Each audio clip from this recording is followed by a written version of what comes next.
My name's Christin Dennis. My ancestral name is Gijiaquat, which means fast-moving cloud. I'm from the Chippewas of Sarnia, and I'm a fine art artist. I work in various mediums. I work in photography, mixed media, which would be like pencil, colored pencils. I work in oils. I work in acrylics. Any of the genres that work for me, I'll use them to convey the message of what it is I'm trying to convey. This piece here is called The Advocate. I remember a long time ago just learning about my culture. I'm one of the children from the 60s scoop, taken off reserve and adopted into a Caucasian community. Came to a point in my life where I wanted to learn about my culture, and I read about Sitting Bull. He was an advocate. He actually brought all the native people to be one nation to stand up against the government at that time, which was Washington, to unite and not to be put on reserves. And so I read his story and I learned more about my culture at the same time, and it was, I became very close to my culture because of that. And I started to draw on that influence. That's how my art came to be. And this is a Sitting Bull called The Advocate because he spoke with command that would unite the people. So the red, yellow, and the black and white represent the four races. And in our culture, we honor the four races, which is the red, yellow, black, and white people. It also represents the four aspects of the human being: mind, body, spirit, and soul.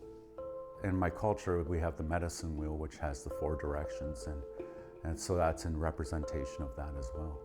This bow, an arrow, this is a children's bow, and this bow was given to me when I was on the reserve at age 6, when I went to my first powwow.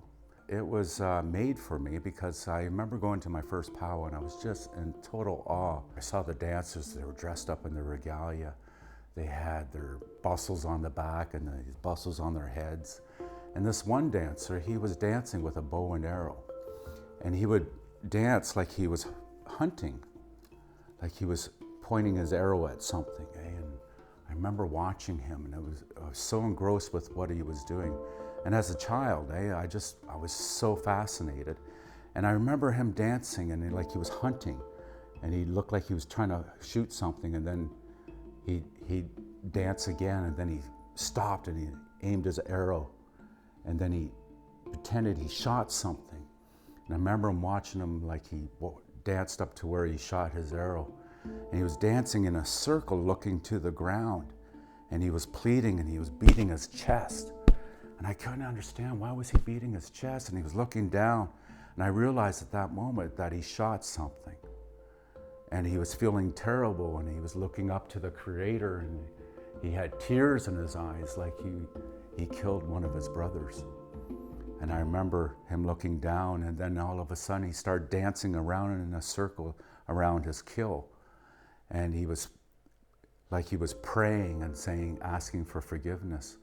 And then he would celebrate this, thanking the animal with a strong dance of yes, thank you for sacrificing yourself so that I could actually feed my family.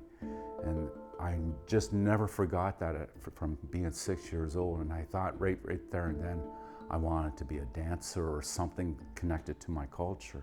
I remember saying to my foster father, who was a native as well, and I said that I wanted a bow and arrow, and he carved me this, and I've had this since I was 6 years old. I'm 53 now, so that gives you an idea of how old this is and how sacred it is to me as well.